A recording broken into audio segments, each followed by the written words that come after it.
In this module, we're going to talk about how you can support and retain your GPs. Financial sustainability is, I think, one of the most important things to think about and do a lot of work in order to retain your GPs. We have done some work at Headspace National looking at the range of incomes that GPs can generate in Headspace centres, and then there's quite considerable variance, which I think is partly driven by the way that GPs work, but will also be dependent on some of the other factors that we'll talk about here. So one of the important things to think about is the appointments, how you structure the GP's time. So the length, so that you can got to balance people not showing up, so non-attenders, with the GP seeing enough people so that they're able to generate a reasonable income. So so GPs will vary a lot in how they want to do this. So in terms of my personal trial with that, I settled on 30 minutes for everyone. And the reason for not having a very long appointment for new people is that they're the ones who are most likely not to show. So if they don't show, you're at risk of having a great big gap in your booking sheet. So that's important to find out. Although when a GP is just starting, that might be a reasonable way to introduce them to the work, get them used to the systems that are in place, allow them plenty of time. But it's important to engage the GP in how they want that to work. The other important thing about appointments is having really robust systems to manage non-attenders. So it'll be SMS reminders is what most centres do. And I think it's also good practice that if a young person doesn't turn up, that someone rings them.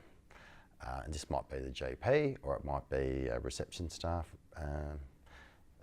just to say, look, sorry, you haven't shown up today, and we'd encourage you to rebook in, or hopefully get onto them and see if they want to rebook in. It might be that they've decided not to follow through, and that's fine. At least you know what's happened.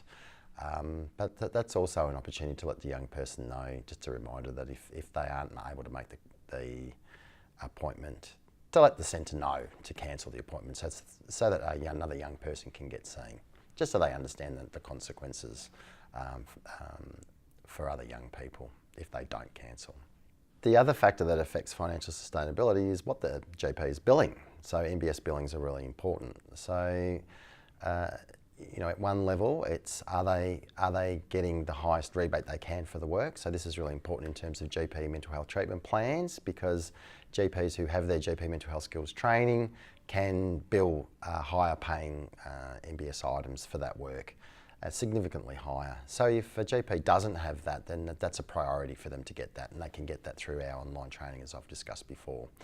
Then, the other thing is really important is that GPs will usually do more than one thing in a session. This is classic thing that GPs do. So for example, they might do a mental health review, and then they might also do a physical health problem. So they might do an STI screen or something like that. Now, often in general practice, the GP, if they're privately billing, won't bill both of those things because it would be too much.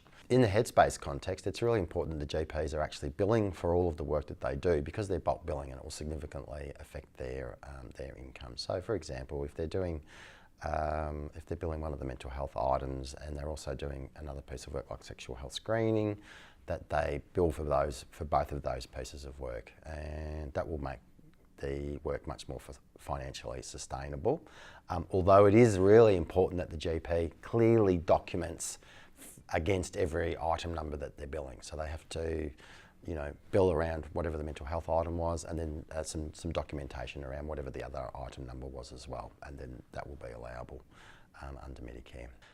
In terms of accessing information about the MBS items, either as a practice manager, a centre manager, to think about this issue, or for GPs, or to give the information to GPs to point them in the right direction, there's a couple of really helpful sources of information. One of those is the MBS package that we have on our space. So there's a whole chapter that talks about the MBS items for GPs. And so that talks about what items you can bill, where you can bill multiple items, all of that issue is fleshed out there.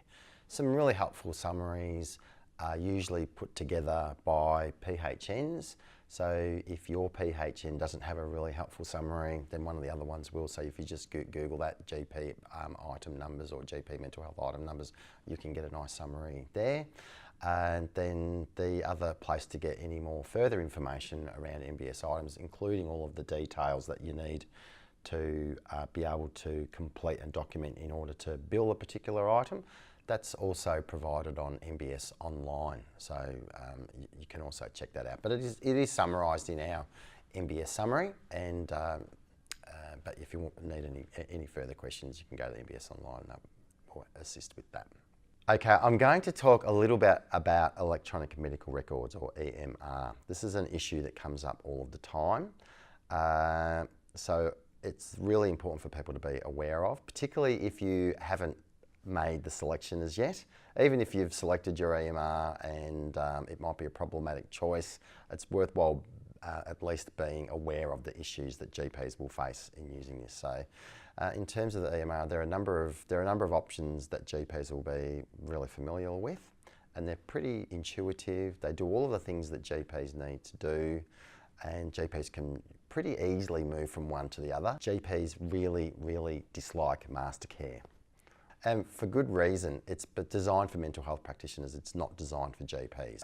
It talks about being able to do the things that GPs want to do, like writing scripts and investigations, radiology, etc. GPs find it really clunky and counterintuitive to use. What's played out in some centres is that they'll have more than one EMR, which has its own problems because then you've got multiple files.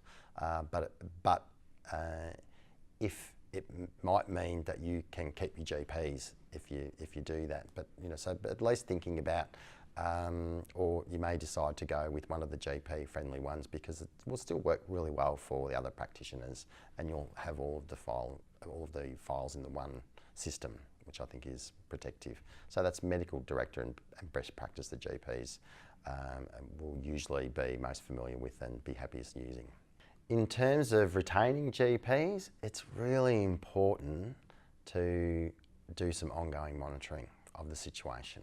So meet with your GP regularly. This is so key. So particularly during the first 6 months, but I would say ongoing. But you might even do it as regularly as weekly, so that you can through that you can see what the attendance is like, what's the no-show rate like, how are the billings going, is it looking sustainable, is it growing over time, is it building? Because it might be coming off a low base, but at least if it's building, you need to give it some time to sort of bed down. And it's really important to ask the GP what's going right, what's not going so right, can we do anything else to support this? So that we make it sustainable, and particularly so that the GP understands that you're interested, you're going to support them, and do the best that you can to make it work out. Then the other thing that's really important is how is the work going like for them? Are they enjoying the work? Are they getting to do the things that they wanted to do? If not, why not? Are there ways that we can support the GPs in doing that work so that it's meaningful for them? And particularly, how are they going with the level of risk that's presenting to them? Do they feel like they're getting enough support in managing that? Do they need more support? That I think is absolutely crucial. So it's not all about the financial sustainability. It's also about, how does this work feel for them? Is it satisfying? Is it feeling overwhelming? What can you do about it? If not, so meet regularly with your GP is my advice to you there.